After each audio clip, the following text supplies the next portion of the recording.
Stock Traders. Siffy here. Had to take over the studio. Hopefully I can pull this off tonight. Who do I got online here with me? Do I got Haas? Let's try that again. Do I got Haas? What's going on, Siffy? All right. I had you on mute. Sorry about Why'd that, you man. do that? I couldn't even hear you. Yeah. Are we live right now? Are we yes, live? sir. We are Can you live. hear me now? I'm just trying to juggle one too many things. So let's move on over. Do we got Cop? Yes, we do. Hey, Siffy, how are you? Hey, how's it going, boss? Doing what wonderful. you got in store for us tonight? Well, we got a exclusive CEO interview, of course. And how about if I go ahead and get started? Roll, buddy. All right, we're here with Mr. Daniel Grodnik, the CEO of Mass Hysteria Entertainment Company, stock ticker MHYS. Mr. Grodnik is a producer and has a diverse history and background in the motion picture, television, and publishing industry, where he was formerly the chairman and CEO of National Lampoon, known for its college humor magazine and vacation movies starring Chevy Chase. In this interview, I'd like to cover his newest venture, interactive films for the next generation of moviegoers. Welcome to Stock Traders Talk Radio, Mr. Grodnik. Thank you. It's good to be here. Excellent. Well, how about if we go ahead and get started, and we appreciate you taking time out of your busy day and describe the audience what your company does.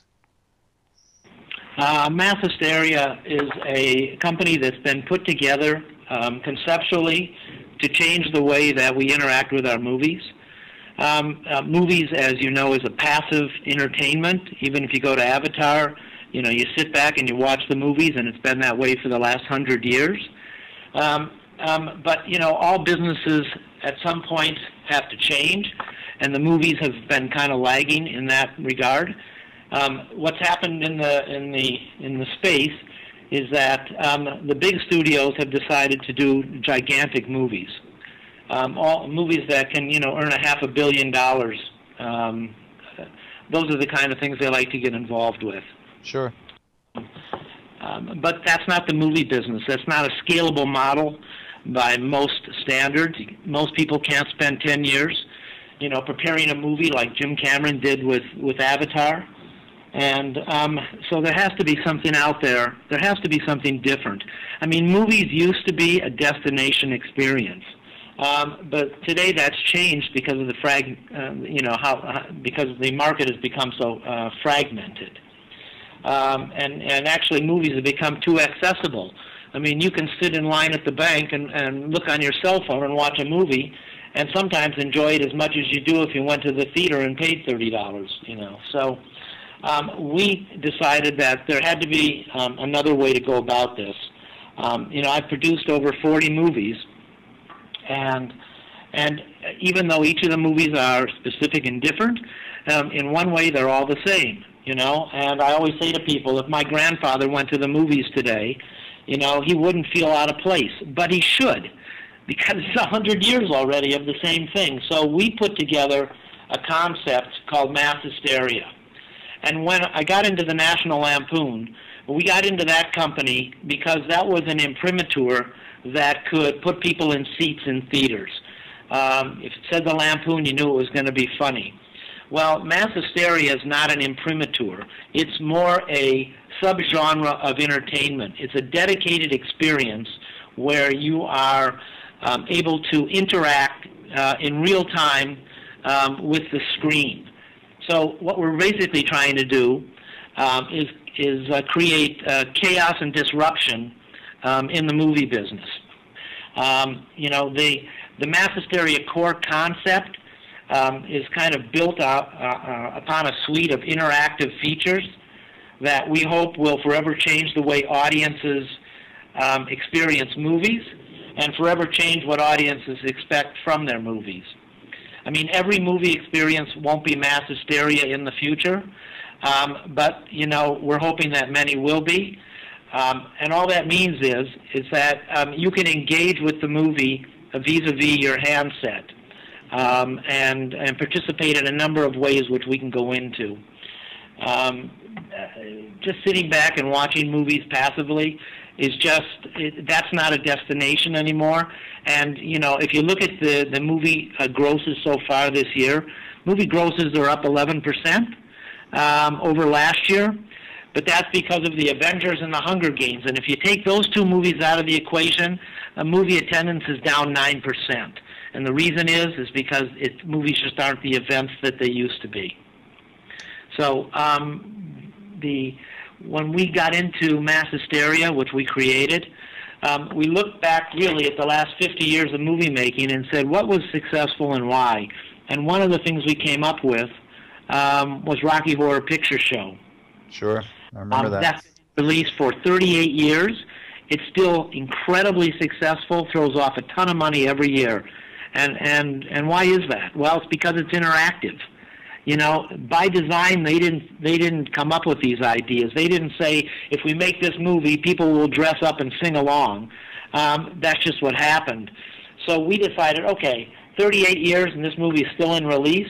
With today's technology, we can create something that could be, hopefully a lot more immersive and a lot more integral to the movie itself, and have people that what we're doing is we're saying in the movies instead of sitting back, you kind of sit forward. When I grew up, I went to the Barnum and Bailey Circus, and when I bring up circus to my kids, they think Cirque du Soleil. Yeah. And one has animals and one has acrobats, but that's the parallel here. You don't have to get rid of Barnum and Bailey to bring in Cirque du Soleil, and you don't have to get rid of passive movies to embrace Mass Hysteria's interactive concepts. Well, let's go back to your background experience a little bit. I mean, you mentioned the National Lampoon. Well, let's talk about that. I mean, just so the audience understands exactly where you've been and where you're coming from. Well, movies are always a hard thing to get done. There's a lot of moving parts. You've got to identify the property. You've got to find a filmmaker that you can support. You got to find a filmmaker that hopefully can help you attract cast, help you attract financing. You got to market them. You got to make them. There's so much going on. So I decided that I thought I would find a company that had a name that would actually help put people in seats.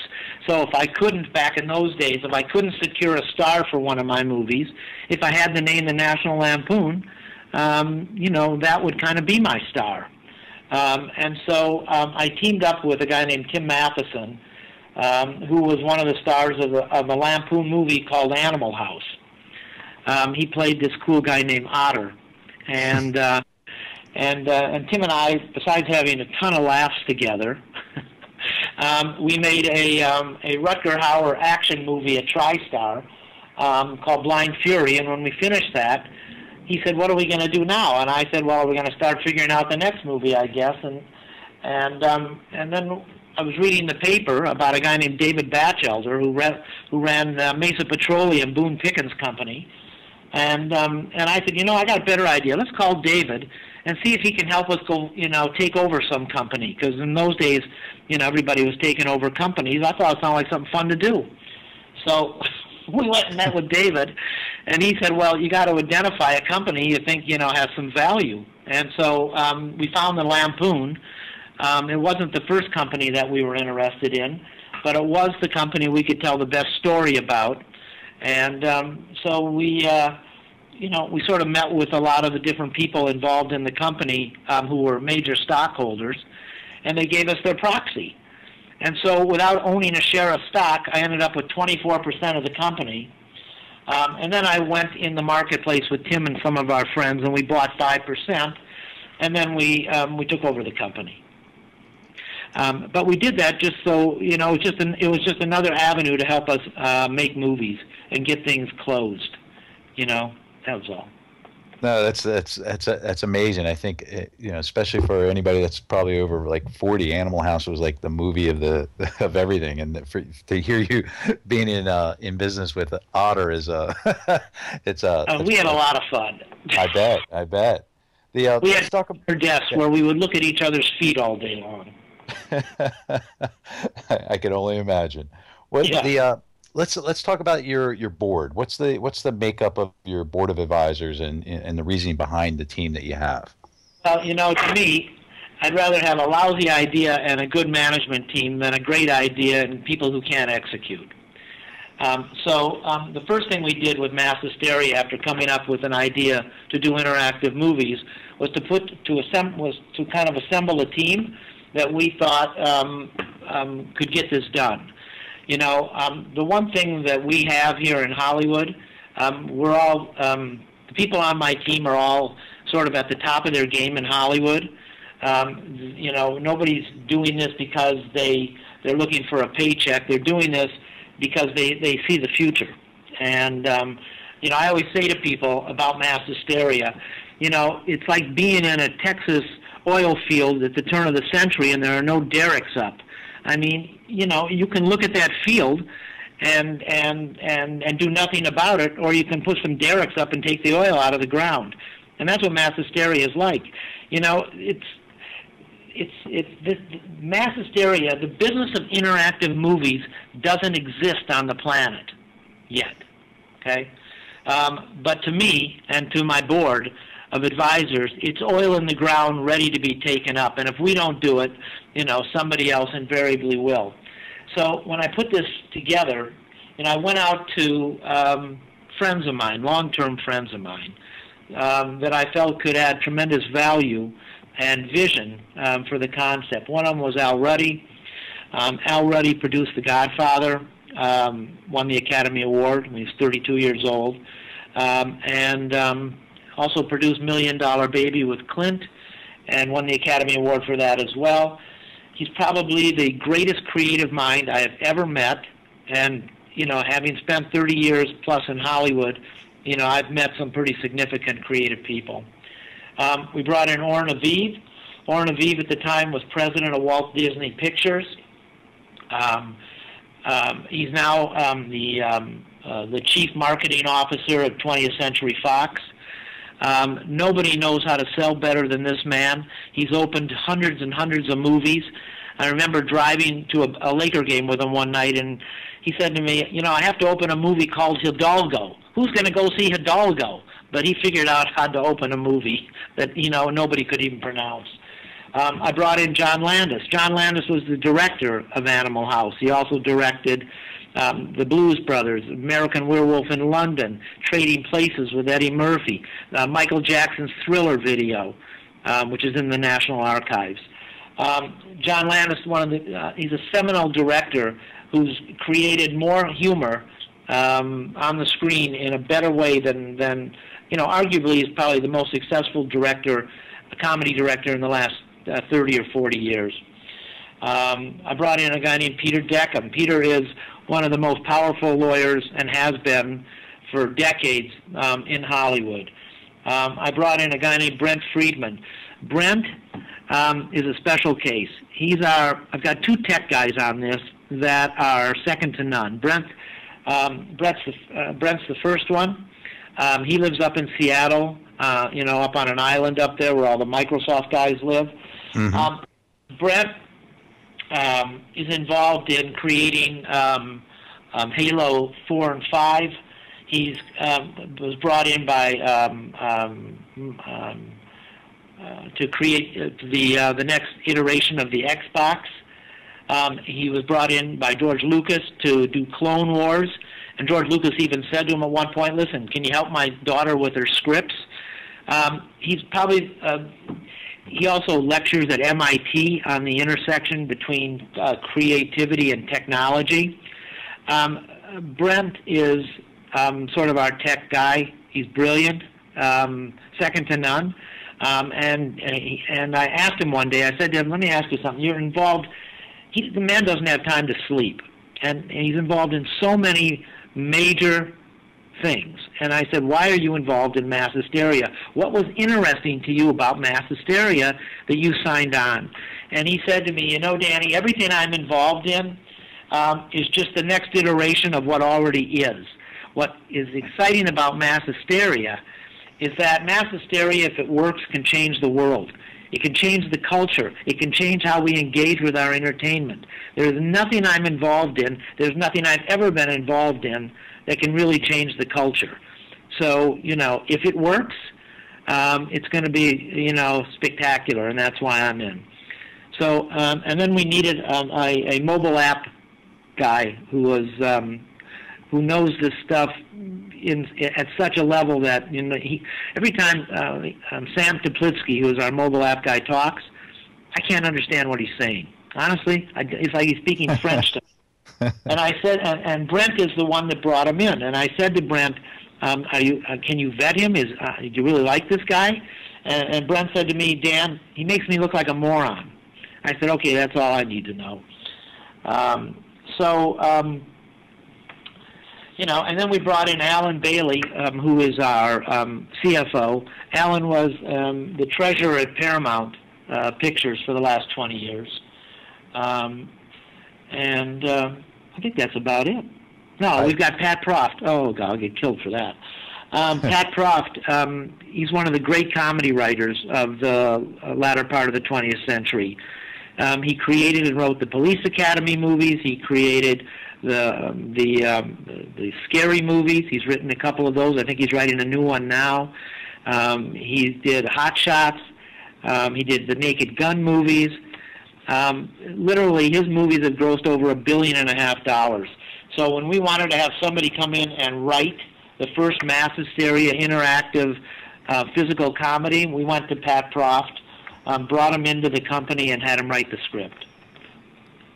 That is an absolutely amazing board.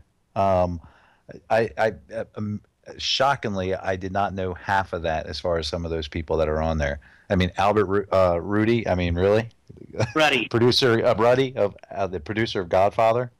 Yeah. I mean, there's a lot of that's amazing. I'm sure there's going to be a lot of potential shareholders or people listening that are going to do a little bit more research on that. Well, you built the team, and now you got the team together and looking for the direction and certain things that you're getting ready to do, as far as, you know, your business plan and whatever that the strategies that you have. Why don't you let's go there? Let's talk about what are your business objectives now? The business objectives are proof of concept. It's simple. I've met with, you know, a number of theater chains, major theater chains, and we meet with the thing we have here at Mass Hysteria is, you know, we're not a bunch of kids trying to get our phone calls returned, and even though interactive movies is a foreign animal to all of us because it doesn't exist. The people that we have access to and can get to is pretty much, especially on the entertainment side of things, unlimited. So we've met with 3 major theater chains. All of them are incredibly interested in this. All of them want to see proof of concept. They want me to walk in with my cell phone and with an app on it and show them how they can interact with the movies. Once we can show them that, then, you know, I mean, obviously, this is the kind of thing that brings people into the theaters. I mean, we could do Mass Hysteria for the home as well, but it's not as interesting to us because that's not what we're trying to do. We're trying to create an entertainment that's more fun, you know, in a social setting than it is on your laptop by yourself. You know, when we went down a lot of these roads to meet with different people that we thought would be end users for this, we met with one company, which I can't tell you because we're in negotiations with them, which is a major company, and they said to us, you know what would be really fascinating? I know you've created Mass Hysteria for the commercial sector, but have you ever thought about the educational sector? You know, and frankly, we hadn't, because all of us come from the commercial side of filmmaking, not the educational side.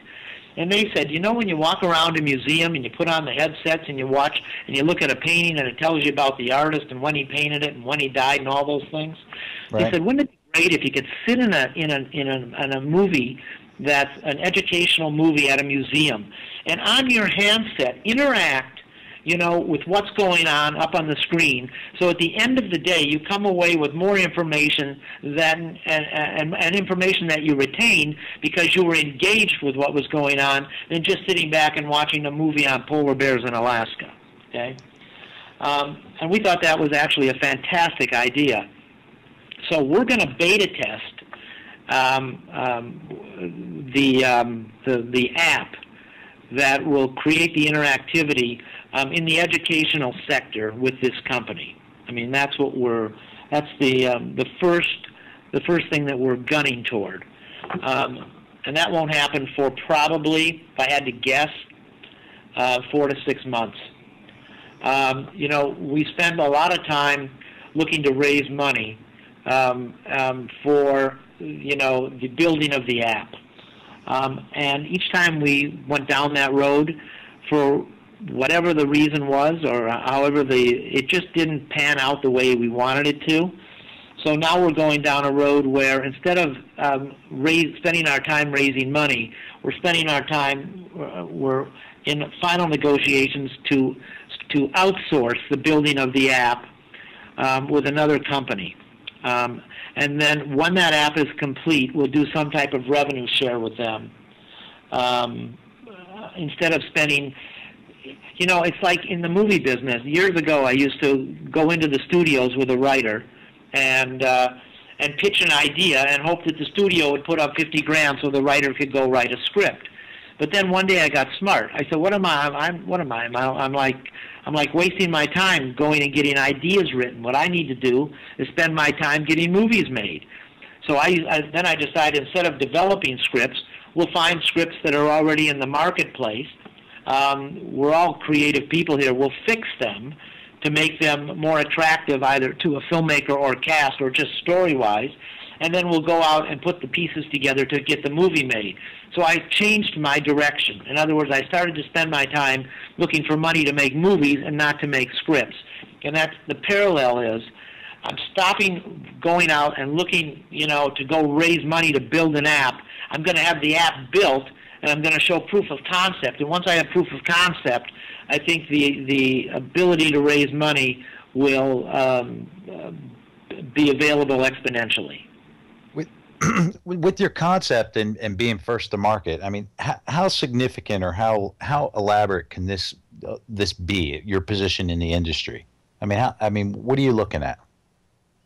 Well, I think for version 1 of this, there are certain things that the app will do when you interact with a movie. Now, people say, well, what does that mean? Does that mean like, we're going to decide if a character lives or dies, or if it goes upstairs or downstairs? And the answer is, of course not, okay? We're the storytellers, and we're not asking people to come to a Mass Hysteria movie and do any work. Everything that happens on your handset is an opt-in entertainment. And as an example, somebody gets a phone call up on the screen. On your phone, a picture of an ear will come up. You touch the picture of the ear, and you can hear the other side of the phone conversation. Or, you want to just, the low-hanging fruit is stuff like texting. Underneath the movie screen, we've talked about having like a ticker tape that keeps going across the bottom where people can interact, make, hey, I think that, that person, that girl in the 4th row is cute, or I want to go out and have a pizza, who wants to join me kind of thing, but it's completely, what's the word I'm looking for? You can't say anything nasty. Okay. Sure. We've got a filter on it, so if you try to say something nasty, it'll come up something funny. Nothing ever gets by us because Mass Hysteria is PG-13 entertainment. That means from 12-year-old on, it's good for you. It's safe entertainment. Nothing is salacious. Nothing is R-rated. At the end of the day, I want Pepsi and 7-Up and Nike to be my sponsors, not Red Bull especially. Absolutely. But, that when you're watching a movie and, a kid's in a frat house and he stands in front of a door on your phone, a thumbnail of the door will come up. If you touch the phone, that door will open on your phone. It will not open up on the movie screen. The movie's going to go along as it always does. But on your phone, it's a second screen entertainment. And again, what you never want to do is take away from what's going on up on the big screen, okay? You never want to take somebody out of a movie. So if two people are talking in front of a door, whatever they're saying is not going to be plot related, okay? It'll be, it won't be something significant. And because everybody in the theater is going to be touching their phone to open the door to see what's behind that door. You know, whether it's a werewolf or a good-looking girl or Howard Stern with a swimsuit model, it doesn't matter. It's going to be on your cell phone, okay? And there'll be 100 different things you can do like that without getting really specific about it. 100 things, I don't mean 100 different things. I mean there'll be opportunities throughout the movie where you can look for hidden images, secret messaging, where we have a thing we call alternate angles. You know, if you watch the X Factor on TV now, it's, again, low-hanging fruit. Everything everyone does today is texting, you know, or maybe a different angle you see backstage or something. There's nothing creative about that, you know. But in the mass hysteria movies, if you're watching a car chase, for example, right, and all of a sudden a little thumbnail comes up on your phone and it's the trunk of the car, if you touch it, it'll show you that maybe there's a dead body rolling around in the trunk of the car, even though the car's driving by you, and you know, or you can touch another part of your phone and it'll show you another angle, like, you know, there's two kids in the back seat making out. I don't know. You know, there's always, what it does is it enhances the movie experience to make it more fun, more engaging, and it's up to you to do that. You know, I sat down with a lot of people who were espousing the greatness of 3D. And I kept saying to them, 3D is not transformative, okay? 3D is a 50-year-old technology that still doesn't work right. Because if you have to put on those goofy glasses, it's not working right.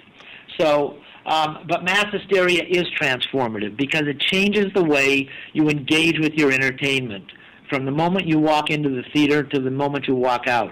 I mean, we have a thing called social radar. When you're 2 blocks away from the theater, your phone rings and says, "Welcome to mass hysteria." When you walk into the movie theater, if you've downloaded the app, when you walk into the theater, up on the screen, your avatar or your name, it says, "Welcome, Bob," or "Welcome, Dragon Lady," whatever you want to be called. You know, it's a completely different experience. It's taking a movie and turning it into a house party or a frat party. You know what I immediately think of that kind of just flashed in my head is one thing about movies and certain games and stuff like that is murder mysteries. Like Clue actually went right into a whole thing where, you know, they created the dinner theater where you can go, you know, it's not watching a movie, but I mean, everybody that goes to a murder mystery is trying to figure out who did it throughout the entire thing. Right. And there's so many different things that you can actually do with that. I mean, it's very, very intriguing and interesting concept all over the place. I'd like to go to your – go ahead. Well, you know, we built this initially as a comedy. But, you know, the more we got into it, the more we realized, you know, I could repurpose The Godfather. If you make an original mass hysteria movie, okay, there'll be a number of things in it that we put up on the screen. For example, maybe we'll have a character that we ask you to look for in the movie, right? Maybe it's the gopher from Caddyshack, okay? And so, you know, every time you see the gopher from Caddyshack, you just touch your phone. Nothing too complicated, right? And at the end of it, you say, "Hey, Dan, I saw the gopher 12 times." And I'll say, "Well, hey, Chris, I saw the gopher 35 times. And then you go to the Mass Hysteria website, and you find out the gopher was in the movie 270 times, right? So maybe you missed a few things. But at the website, we'll give you clues on where the gopher is, how to find him. If you can find him, you can win prizes. You can get concession discounts. I mean, all those kinds of things. It's just changing the way... It's just changing the paradigm of going to the movies, that's all. And if you don't want to look for the gopher, don't. Just sit back and watch a Pat Proft movie.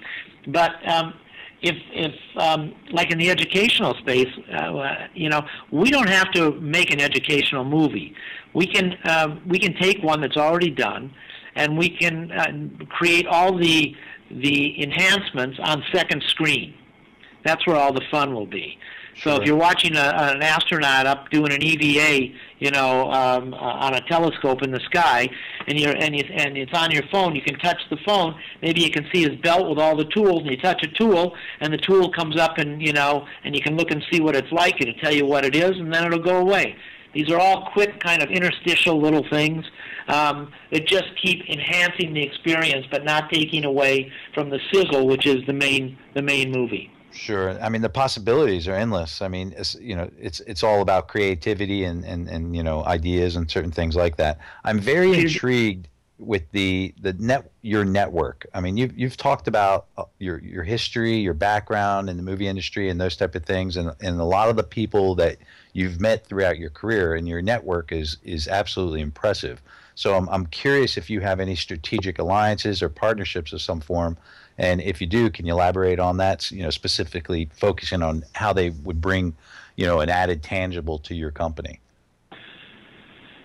Well, the problem with a public company is I can't talk about anything until it's signed up. So that's hard to do. All right, well, answer me this. How about are you in negotiations with certain things for strategic alliances or partnerships of some form? We are. Are you? I mean, for example, there's a movie that we're involved in now. It's not a mass hysteria movie. It's not interactive. But the one thing about I've made enough movies that there's no reason to turn my back on revenue generators. Just because I got a good idea doesn't mean I don't want to earn money. So why mass hysteria is incubating, if you will. We're still going, full speed ahead on getting other movies made and other shows done. I mean, we're involved with a reality show, some divorce lawyers of Palm Beach kind of thing, which is kind of fun. Bravo's interested in that. We've got a movie called Bad Monday that we have a commitment from a major star, and we're out with offers to other stars to surround that person. And hopefully that movie will go. Our window with the star is really in the fall, and if I can just get one or two other roles cast, then that movie is going to go, and that's going to be a big movie for us. We also have smaller movies that we're doing, and we just want to keep the doors on, the doors open, the lights on. And money coming in. It's a microcap company is as challenging as anything I've ever been involved in. But finally, I think we've gotten the hang of it here. The one thing we've always done has been fully reporting and a bulletin board company and DTC eligible.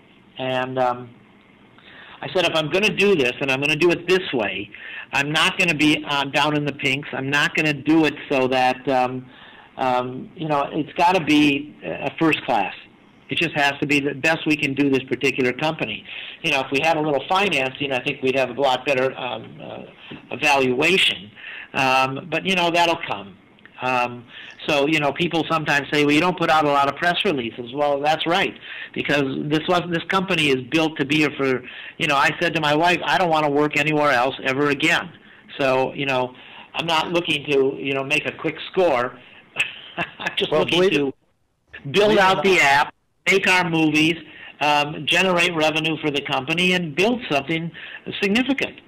That's all.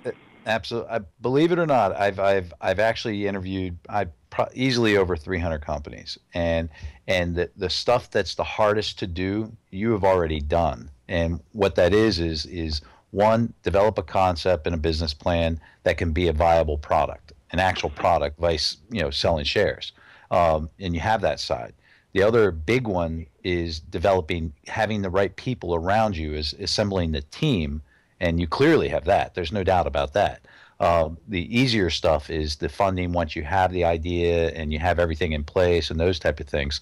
So as difficult it is to be an OTC public company, my hat's off to you for you already got all the hard stuff done. So, well, what the thing is, when we make movies, we raise the money through cast. So someone says to me, "What's the budget?" I say, "Who's the cast?"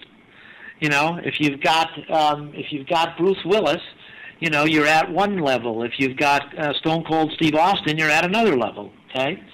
But the reason that we got into this company with Mass Hysteria is because Mass Hysteria, we always knew, wasn't going to be, it's not the kind of movie you can go to the Cannes Film Festival and sell the French and the Germans and the Italians on, because it's not a cast-based movie. It's a movie that is interactive. Interactivity is the star. So we said we didn't want to be compromised. I mean, will there be stars in these movies? Of course. There's stars in every movie. That's just the insurance policy that the financial people need. So when you go out to sell a movie, you know, they say, here's the movie, it's interactive, and so is in it. But it's not the way that we understood going in, that we could raise the money to do this. So that's why we went into this type of vehicle to do it. And hopefully it was the right idea, and it's going to pay off. Oh, excellent. Let's shift to some investor or potential investor questions. What is your share structure like? Well, we've got an enormous amount of shares authorized. We've got 2 billion shares authorized. We've got preferred shares about 10,000. The float is about 120 million, and we've issued about 330 million. Most of is, you know, we didn't start out that way, but it sort of came about because some of the ways that we've kept, you know, things going here is to bring in small tranches of money, and those small tranches of money require, you know, security in shares, and you know, that's just the way that game is played. Sure. Dan, just so you know, that's not. Did you say 300 million in the outstanding? 330 million are issued, 120 million in the float, and no, we're authorized up to 2 billion though. Right, but that's not a lot. Just so you know, I mean, the authorized, that's up there, but as far as but, you know, I prefer to you know, someday do a reverse stock split and get this back into a manageable level. I mean, I just think it's too many shares. You know, you look at Berkshire Hathaway, how many shares they have outstanding? Not many. I know. Sure.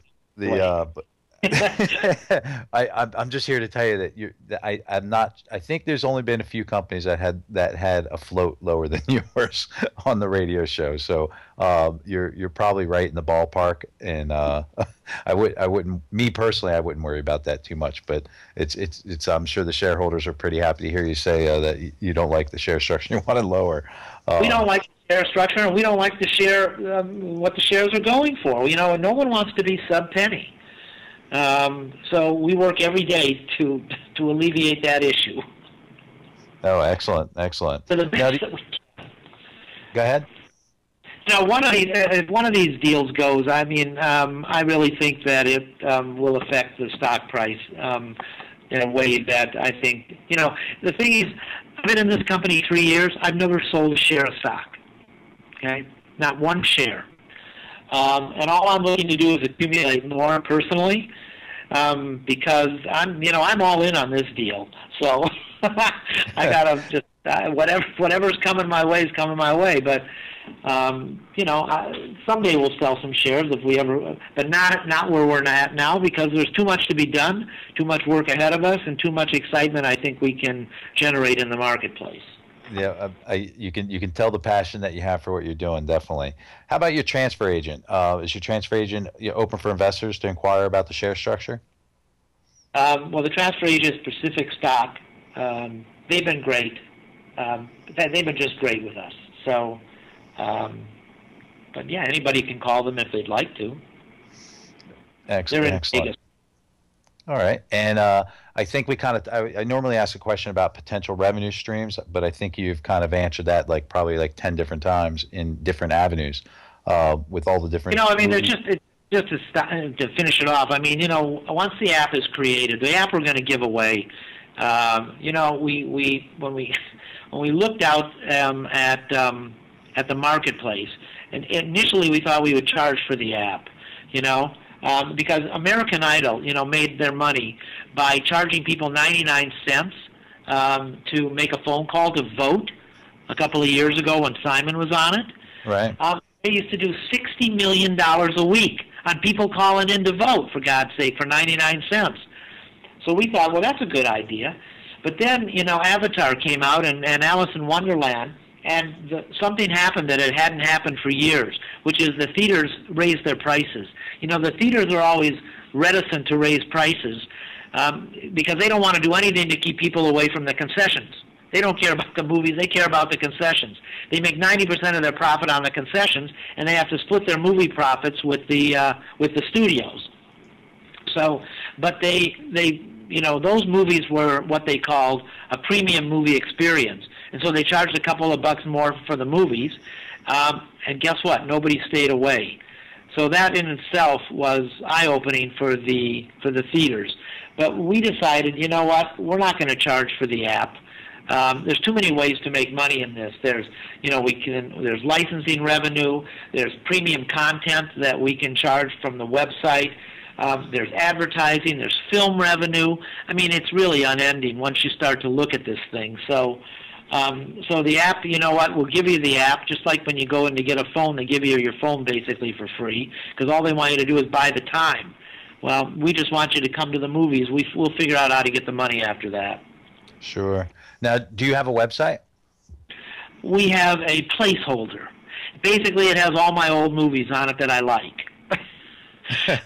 The Mass Hysteria website ultimately will be a website that you can stick to, where you'll be able to go in and find clues about things in the movies, read about different characters.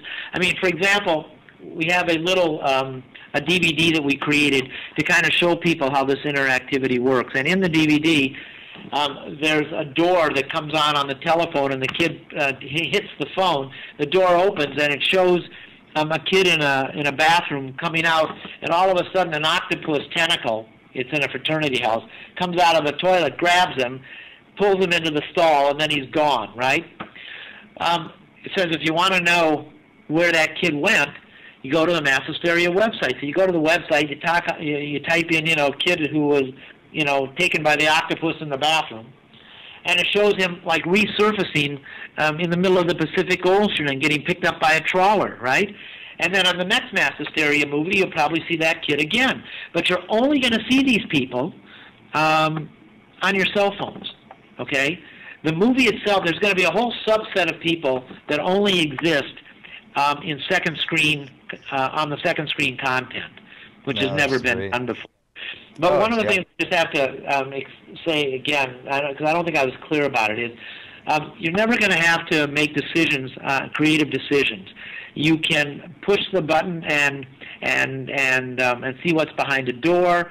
You can look for a gopher. You can do all these crazy things, but we're never going to ask you to do anything. I mean, I remember years ago I went to a Blue Man Group in Vegas. A guy comes up to me and says, "Come on, I want you to come up on stage." I said, "I don't think so." He says, no, seriously, come on up on stage. I said, "Hey, man, I already got a job. I came here to watch you." Well, it's the same way with these movies. In a Mass Hysteria movie, ostensibly you could fall asleep for the first half, wake up, and just start going at it again. You don't have to do anything. It's not a brain bender. No, that's it. The concept is amazing, absolutely amazing. I really like the idea. How about this? If you had a 5-minute elevator speech that you would present to a potential investor about the excitement in the future of your company, what would it be? I don't think I can talk for 5 minutes. I talk much longer than that. I don't know. Well, I think I've said it all. I just haven't said it in a 5-minute speech. I would have to agree with that. I really think that what we're trying to do here is make movies, again, a destination experience. And they're not. Okay? They're just not anymore. They're just too accessible everywhere. And there's no reason to go out and see everything at the multiplex unless you're like myself and my wife. But other than that, there's no reason to do it. But Mass Hysteria is the reason to do it, because it's doing something that nobody has done, which is combining the movies, which is what we know, with social networking and gaming. No, that's excellent. I mean, the concepts, the ideas, and the certain things that you can definitely tell the passion and excitement that you have. And you've said a lot of things that I'm sure a lot of your shareholders would be pretty happy to hear. Not selling any shares, and you thinking that 330 million is a high OS. I find that humorous actually, which is awesome. But we've covered a lot of information. Is there anything in particular that I did not cover or did not ask you that you would like to address? No, I mean, we continue on every day. We look for new revenue sources to come in with us on things. But we're always involved every day on developing movies and our interactive ideas. But the movies will go first before the app will be ready for the market. And the movies will generate revenue that will keep the lights on, and that's what's important. You gotta be around long enough to get your idea off the ground. And everybody that I've got involved in this company is even if I don't talk to some of these people day to day, they're all passionate about it. They're all committed to it, and they'll all do anything and everything they can to make it work, because everybody, Landis was the funniest. When I showed him the 6-minute DVD, I thought he was going to pull his hair out, right? And I said, "What's wrong?" He said, "Dan," he said, "I don't want them looking at their cell phones. I want them looking at the movie." I said, "John, they are looking at the movie, and it's just in both places. And if it's your movie, what do you care if they're looking up or they're looking down?" And then he scratched his head and he said, "Oh, well, I guess I don't." "Oh, that's a good idea." So, and then he's fine. So, no, I think we're in the right place. I would have preferred the app being available a year ago, because I'm not silly to think that I'm the only person with these kinds of ideas. But we've got a good team, and what's going to separate Mass Hysteria from the people who allow you to vote or text or do all those left brain things that aren't creative, okay, is all the creative people we have involved and all the creative things that we'll do to make our experience the memorable one. We're hoping to be the default. And at the end of the day, if we're really good at this and the IP comes out well, and Paramount says we want to do interactive movies, we're hoping they have to come to us and license some part of our technology to do it. It'd be great. We'll do our own movies and build our own brand.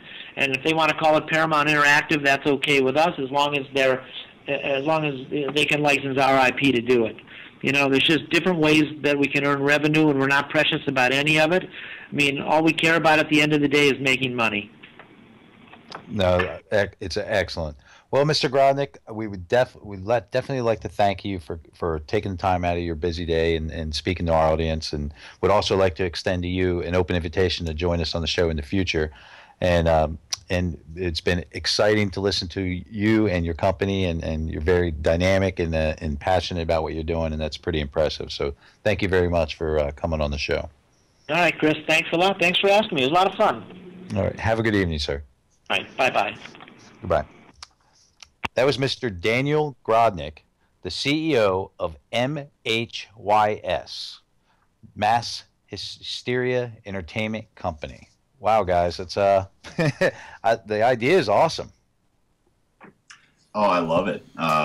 Just putting that social media aspect into movies. Yeah, social media is in everything these days. It's taking over everyone's lives. It's taken over my life. So the fact that the movie can take over my life now, that's fantastic. it is. Now, Haas. Now, level with me.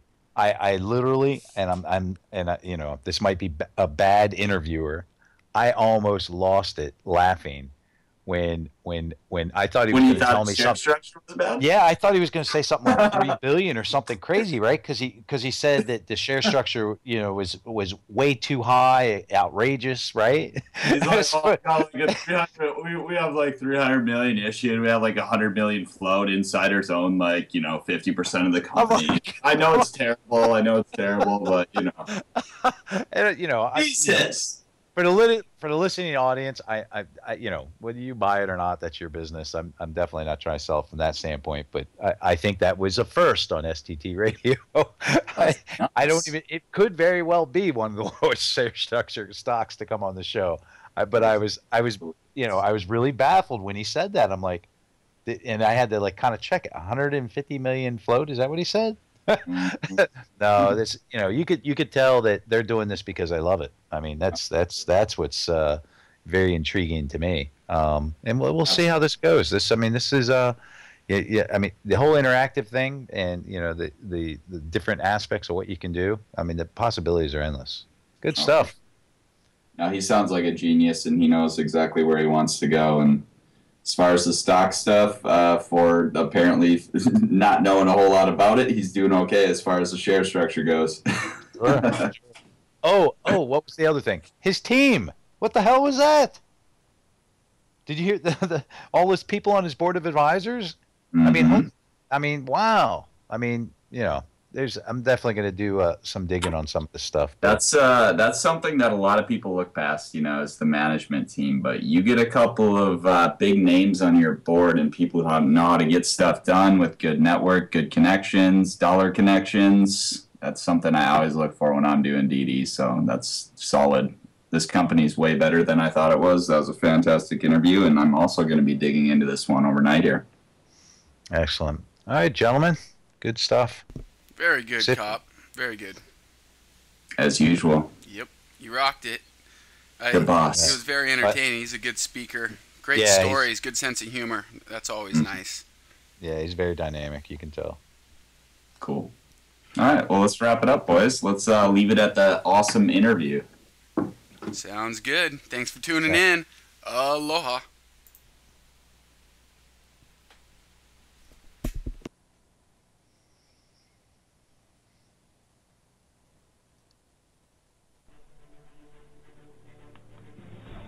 Thank you for listening to Stock Traders Talk Radio. All views and topics talked about on Stock Traders Talk Radio is solely for entertainment purposes.